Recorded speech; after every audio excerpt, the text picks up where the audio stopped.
John Stanton, Washington bureau chief for the BuzzFeed. John, the numbers are better than expected. A lot of people now have the health care that the president wanted them to have and those sort of options. But the challenge to implementation, the difficulty in getting this thing up and running has, I think, prejudiced people against this law. So the stain of it not working on day one, not working on today, is sort of making people feel like this isn't working. Right. Well, and I think, I think they made a bad calculation when they decided to not come out, when CBO came out with that 7 million number, which seems a bit arbitrary. Instead of saying, essentially at the beginning, accepting that, and then when it looked like they weren't going to get there, saying, well, we never agreed to that. They should have said from the outset, that's a really great number. We would love to have 7 million. We think it's going to be more like 3 or 4 million, so that when they came in anywhere above that, they could say, look, it's a huge success. And that's a simple messaging thing, but a lot of their problems have been simple messaging problems. The website goes down for a day or two, and everyone freaks out and says the whole law is a failure. And then today, they inexplicably aren't prepared to have a whole lot of people signing up or attempting to sign up at the end of this enrollment period. And it's been plagued by small, but it's the death of by 1,000 cuts situation for the White House right now. Yeah, and John, regardless of how people feel about the law, what it does do is provide insurance for people who would normally not be able to afford it. Remember, there's still roughly 35 million people that still don't have health insurance. But because there have been so many setbacks and so many problems, both on the technical front and the messaging front, this more positive aspect of the law has been somewhat overshadowed. And Chuck Todd was on Today's Show this morning talking about the political implications of this and what it might mean for Democrats. Take a listen. Does that mean 7 months down the road, as the midterm elections come around, that this will be any less of an issue in terms of close races in congressional districts? No, I don't think at this point the law is so embedded, it's sort of as a political negative for the Democrats and a political negative overall, that I don't think anything's going to change by November. That this is going to take maybe 2 years for the politics of this to work itself out. And that's assuming everything continues to go as the administration has claimed that it would. That right now you've got the 7 million are signing up, and then over time they get more and more. John, when you look at where we're at, will the cost be greater than the reward, or is that something we won't be able to figure out for another decade?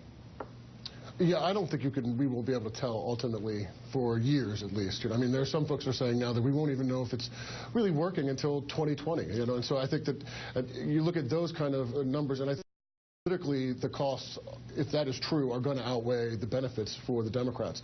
Because Chuck's right. This is a ship that you're not going to be able to turn around between now and November, and potentially not even now in 2016. If things continue to go well, but not go extremely well, and not really sort of change the public's perception of this law, I don't see how politically this weighs well for them for the foreseeable future. John, piggybacking off of that, we know today that about 9.5 million people who were previously uninsured through some possibility of Obamacare are now insured. That is a sizable voting bloc. That's a real political constituency if it could ever be cultivated by Democrats or those in favor of the health care law. Obviously, they face an uphill battle in the midterm elections coming up in November because the electorate is older and whiter. But what can Democrats do to get that 9.5 million people, that voting bloc, and get them to the polls in the coming years? Well, look, I think you're right. The problem for them is that a lot of those people are poor or young, and those two demographics generally don't vote in large numbers, particularly in off-year elections. And right now, the problem that the president is having is that even people on his own side are feeling disaffected with him on a whole range of issues, and so that is driving down intensity on their side. The New York Times had a story today about Latinos not looking to go out and vote because of the immigration fight, and the White House needs them to come out. They need poor people to come out. They need the youth vote to come out, and they have to try to do that. I mean, they're trying to take some steps now in terms of a ground game to organize those voters, to try to replicate at some level what they did in 2008 and 2012. But I think it's going to be tough for them, honestly. This is not, without him at the top of the ticket, it's tough to get people to go out and vote. I also think that Democrats' messaging on the health care law from the beginning has been really poor. I mean, they passed it, then they wanted to run away from it. You see red state Democrats, rather than the fact that their opponents want to take away the health care law altogether, something that is very unpopular. They want to go forward with a message about the problems with Obamacare and how they're going to fix it, which I don't think works very well. But, you know, John, in terms of the policy landscape, I think we have seen a remarkable shift in that now I think there's a broad recognition that universal health care should be the goal. And that's a new state of affairs. That is a new reality in the policy landscape. We used to have this battle over whether we should have health care for all. I think we're now in a place where that has been broadly accepted, which, regardless of what happens in the midterm elections, is an incredibly important progressive goal. Well, I think it also, reflects the fact that Republicans, in particular, are coming to terms with the fact that the law is not going to be repealed, at least in total.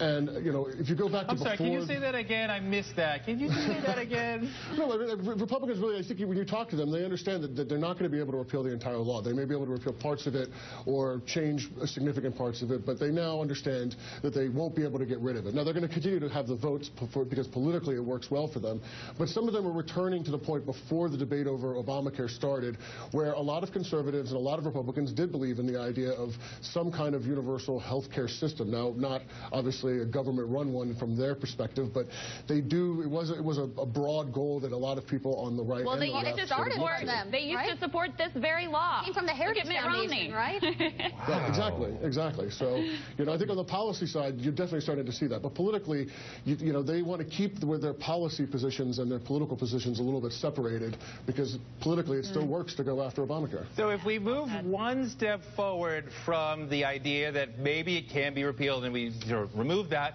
we still have to deal with the idea that it does need to be negotiated and worked on and fixed. Any gigantic change, complex American system, will require work. It's impossible for it to roll out smoothly. I don't think anything this large that we've tried to do ever in the history of America has rolled out without problem. And 26 states have not expanded the Medicaid coverage either. Well, that's the essential component of the law. Well, that's actually to the point, right? That obstruction has been a huge part of why the implementation has not worked well. And when you ask the president and the Dems to say, okay, let's negotiate with Republicans around fixing the law and dealing with the problems, perhaps some of the reasonable problems that Republicans might be pointing out, you're also dealing with the other side's not being honest brokers, and that what they really want to do is destroy the whole thing.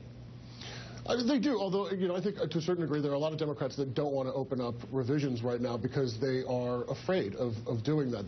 Then they sort of put their chips on this law works, we want to do this, and they don't want to have a debate over it. I think the administration is a little nervous about opening up parts of the law because it was created in such a way that you tinker with one thing and you're going to have to tinker with hundreds of other parts of it. Once one part starts to shift, it's a bit of a spider web, really. And I think that, they're a little nervous about it. Politically, I think they're still a little nervous about it. They want people to think that the law is a success. And if they say, yes, let's start opening up parts of this, then they're going to have to dial that back a bit. So I think both sides have reasons for not doing it. But Republicans clearly are nervous about, at this point at least, a wholesale effort to try to reform the law. John Stanton, the best bald pundit in all of D.C. Thank you very much for being here with us. Wow. No more of that, Luke, okay? Thank you. We're going to retire that officially. Up next, a week.